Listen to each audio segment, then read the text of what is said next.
Alright, Battlefield fangirls, welcome back. We covered Breakaway in the last video, so now we're going to hit the next one, which is Discarded. I'm not going to waste any more of y'all's time, so let's get into it. So first things first, Discarded takes place in Alang, India.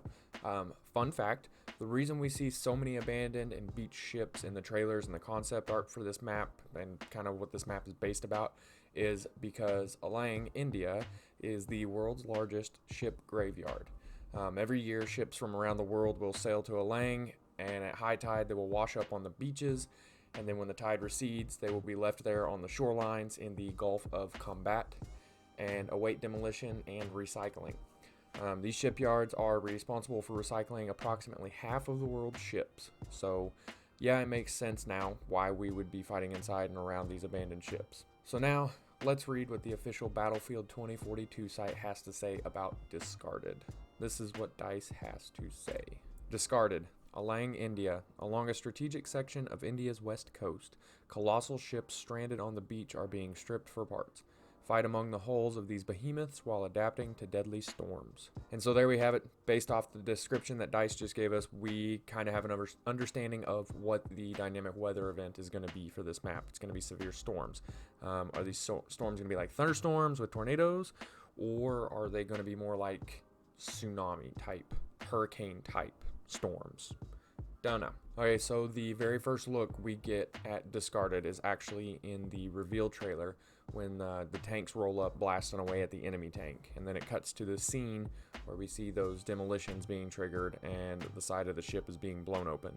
We know from some of the art and the screenshots and stuff on the DICE page that we will actually have both sides of these ships opened up. I don't know whether by our own demolitions or by these demolitions that are inside the boats already, or if they're just already open on the map before we even get onto the map. I will go over the significance of blowing open these holes on the ships momentarily. Now, the next time we get to see this map showcased is during the end of the gameplay reveal trailer, just for a little bit.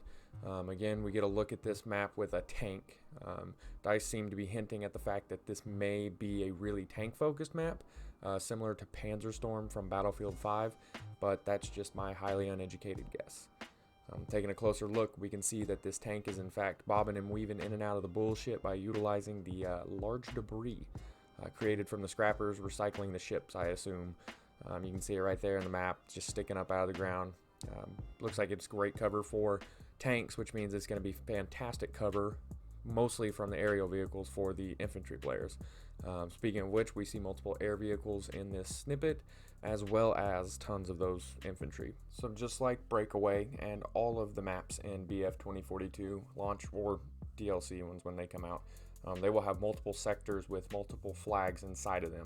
So if we actually look closely at the gameplay trailer, we can see that the D sector is where this gameplay is taking place, and that the D1 flag is actually inside the hull of that ship. This confirms two things for me. One, that there will be flags inside these ships, and blowing open the sides will allow us to gain access to these flags, as well as I'm assuming that you could probably go in through the top of the ship as well. And two, this will give us other ways or shortcuts to other flags. Just blow open the sides of the ship, cut through to get to another flag before the enemy does. Plain and simple. There are a couple of other screenshots we can see on the Battlefield website, and I will put them on screen now. And while those are up, let me know what your thoughts on this map are, and let me know what you guys think the weather event will be for this map, other than what they said at the description for this map, with the storms and all. As far as letting me know what you guys think the event will be, let me know if you guys think it'll be like tsunami or a hurricane. I guess a tsunami is not so much of a storm, so more like a hurricane or severe thunderstorms with tornadoes like we see a lot of. I don't know. Let me know what you guys think. It's really hard to guess, but I'd love to hear what you guys think. Alright, so a few notable mentions from Battlefield Bulletin over on Twitter, and I'll leave a link to his page in the description, include the map size for Discarded, which, as you can see on screen, is bigger than Noshar Canals from Battlefield 3. Pretty sure that's how you pronounce it. As well as the flag count for Discarded, which would be 5 A through E. And in the middle of the map, we have the Colossus, which is a massive ship hiding a stealth submarine within its hull. says it makes a great area for CQC type battles. And that'll about do for this one. As always, give the video a like if you liked, or a dislike if you didn't. Sub to show some love, and whatever y'all do, have an amazing day. Catch y'all later.